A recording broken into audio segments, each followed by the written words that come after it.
Returning to our top story now, and Australian citizen Cheng Lei has been formally arrested in China after being detained for 6 months. She's been accused of leaking state secrets. I'm joined by Mark Kenny from the ANU, Professor at the Australian Studies Institute. Mark, sadly, this looked like the inevitable outcome after Cheng Lei was detained in August of last year. Yeah, look, it seems like these sorts of cases only ever go one way, doesn't it? It's not the same legal system. We get reminded of this all the time in other countries, and here's another example of it. She's been held for all that time, whatever that is, sort of 6-7 months, and now we find she's only going to be arrested now. It's all pointing towards her facing a prosecution on charges that are yet to be specified. Families, of course, beside itself. Supporters are, very concerned.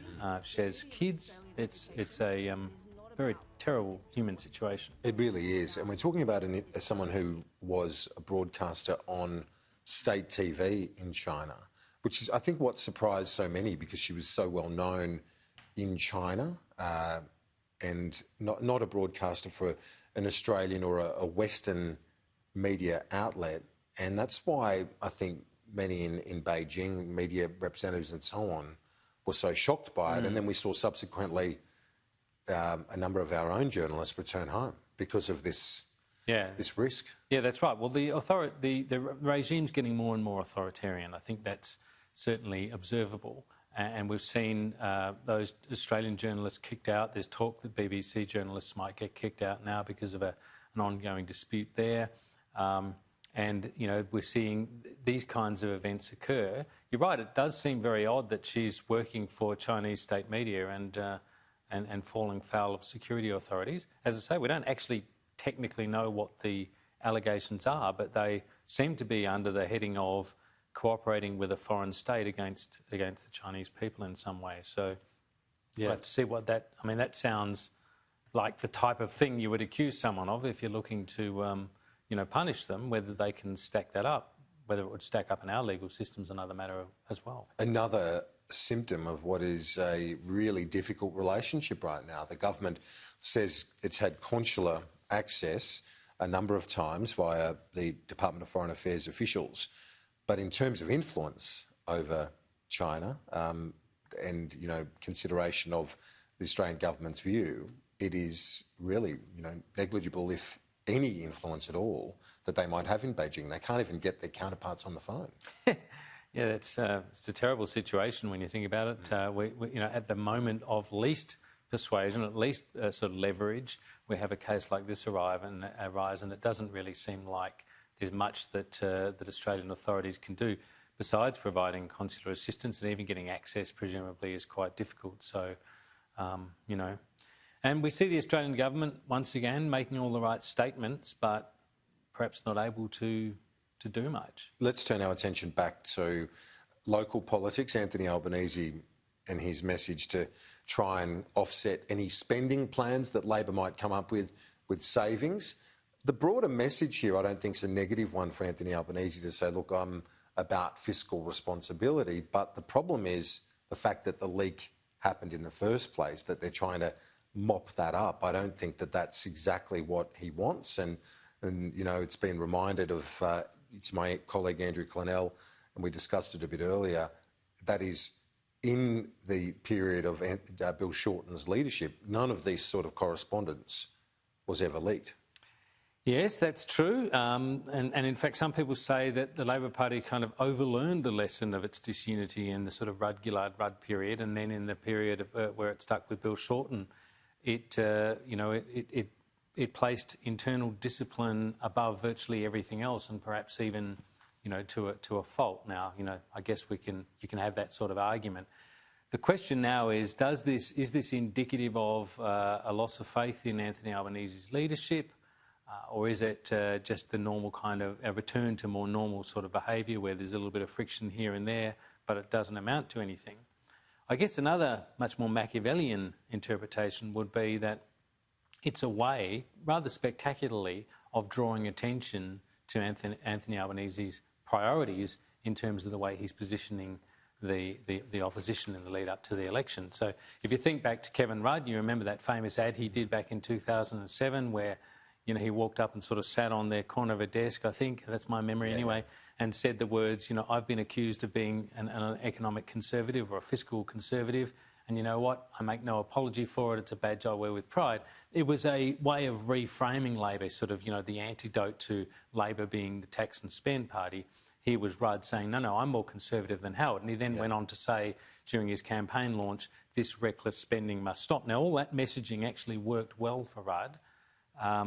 So I guess if you wanted to be Machiavellian about it, you might say, well, maybe this is one of those deliberate leaks. I'm not saying that that's my theory, but some people might draw that conclusion because if, for example, Albanese had just said it as part of a speech at the press club or somewhere else, it may not have got all that much attention, as he says. There's nothing all that remarkable about an opposition leader saying, if you come up with spending proposals, come up with offsets for it. We're not going to be just, sort of ratcheting up the public debt. That's true. I guess that the outcome and the message is not a negative one in that sense, but the problem is the messy nature. It looks untidy, and it looks like if you can't govern yourself, that sort of That's mantra. true, but like I say, there's always been a little bit of this going on, and there generally is around governments and around oppositions. You don't want it happening in the election campaign, of course. No.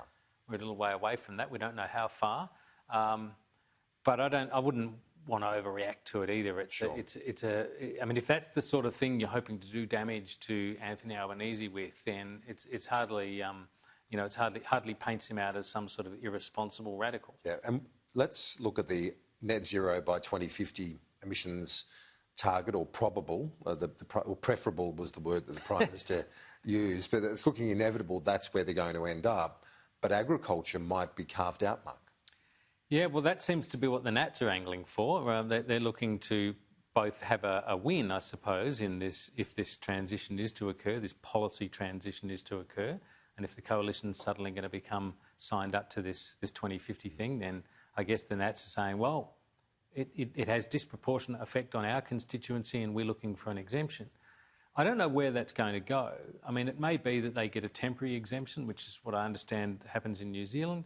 But, I was talking to Warwick McKibben today, the eminent economist today in you, and he was making the point to me that agriculture is actually a great place for actually sequestering carbon, right? So that's agriculture, far from being kind of exempt from it, there are opportunities for the agricultural sector in actually, absorbing, becoming a carbon sink. Well, under the government's emissions reduction fund, a large part of the payments made by the government have been to the agricultural sector for those carbon offsets. Yeah. So land use. Exactly what Warwick McKibben said. Yeah, that's right. So maybe that's where this is going to end up. Maybe it's going to end up with a beefed up version of that, if you'll excuse the beef pun. Maybe that's the sort of thing they'll do. But it's such a bizarre argument anyway. We're getting all tied up in knots about 2050. The real argument has to be about what are you doing by 2030. And 26% by 2030, which the government's probably not on track to get to anyway, is one thing, but it's just not enough, even if it does. And New Zealand's agriculture sector, I think you touched on it a bit earlier, is carved out, but only until 2025. Yeah. The agreement now from farming groups and the New Zealand authorities is that the farming groups and agriculture is back in, but with a lot of that support that you and I have been talking about, whether it be not just government support, but infrastructure around which they can then make those offsets and make money as a result of those offsets. That's right. And that becomes a way of them adapting to the new economy as well. I mean, you can't stop methane emissions from cows and sheep. At least not as far as I'm aware. Perhaps someone will ring in and say that there are devices that are able to do that. I don't know. But, there are certain things that are pretty hard to manage in all of this. Yeah. And whatever changes you impose potentially at least have initially costs. Maybe in the longer run they can be turned into income generators as well. Professor Mark Kenny from the ANU, thanks. Appreciate it. Thanks, Kieran.